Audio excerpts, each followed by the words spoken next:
somebody's wrist off.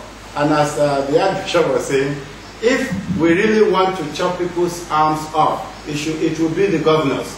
All these big political people, they are the rogues. They're stealing millions. They are the rogues. But the good thing is to, maybe Sudan, I don't understand, but in Nigeria, we know there is going to be a backlash. Well, this is Father Kuka's area. I'm not into society. He studies us and he can tell us. I am telling you, there is going to be a backlash in Nigeria by the Muslims themselves. The way Sharia has been implemented in that country. It is. It is. So, is there a midway? Is there something? That is why I have suggested in my paper. There are many Muslims themselves who do not subscribe to the hudud aspect of Sharia. In Yoruba land, the people asked for Sharia as far back as 1890-something. And the people said, look, not here. And they are Muslims too. So if Christians, we can work together with similar-minded Muslims, the ones I have referred to as non-Islamists, honestly, we can have a via media. You all need to become Anglicans. You know, Anglicanism, we manage to keep evangelicals and high church people together. We will teach you how to do it as Anglicans. Classification. I'm glad you raised that point. If we do not use our heads and our heart, we will just decimate this continent.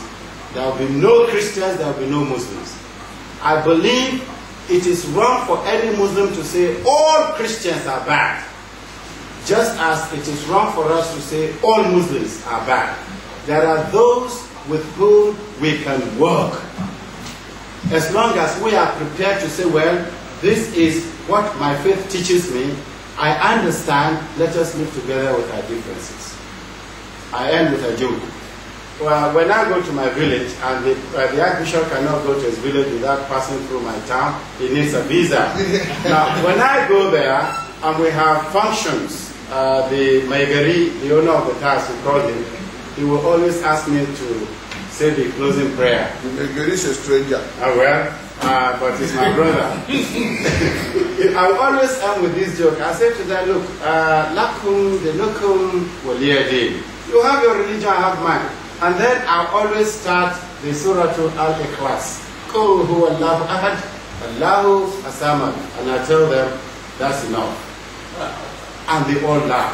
Why? They ask, why? I say, well, that third statement is against what I believe. I will never go there, but I still love you. And they all laugh. It's a joke, but for me, until we come to that point of seeing our differences and learning to live with our differences, we'll be in trouble. Thank you. Thank you very much. One thing I would like to highlight in this discussion, especially too from the reaction from our brother there, not only that the extremists are few, but most of them too cannot really be consistent with their proclamations of being ready to die. And the flip side of it is that the majority of people are good.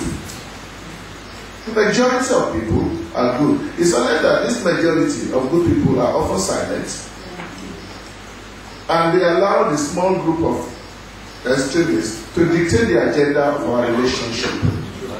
And I believe the only way out of that is not really to try and look for extremists to engage in this conversation and debate, but to do all we can along the line that I'm hearing here. Whatever we can do together, practically speaking, let's just start working together. Then everybody will see that we are moving. Then the rest can come, or will come eventually.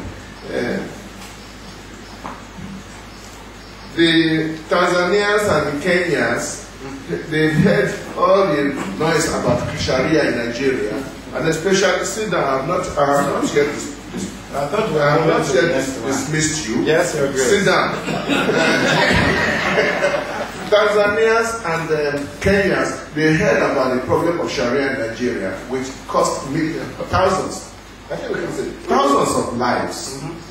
And I know because we've spoken with our Catholic bishops, we meet in Rome, and they ask us, they are worried. They don't want the same thing to happen in their country. And so they believe that you have to preempt it before it actually starts. And they are working on that. But I think somebody spoke about Tanzania with the sort of midway solution they have arrived at. We in Nigeria, we never quarreled about Sharia until this new arrangement came. Yeah, that you can have Sharia in civil cases, in inheritance, marriage, and all those things. And I believe we have not had the last word on Sharia in Nigeria. We have not heard the last word. Even in the meeting of the Nigerian Religious Council, we always tell them that the Christian community in Nigeria has not accepted the status quo. Because we still believe it is not even according to our constitution. But that is going on. Incidentally, our politicians don't want to discuss it. No. And as I said, it's a political issue. The governors that installed Sharia, they draw up a code which is passed in their local parliament. What can be more political than that? But our politicians don't want to touch it. We don't want to disorganize their pack of cards.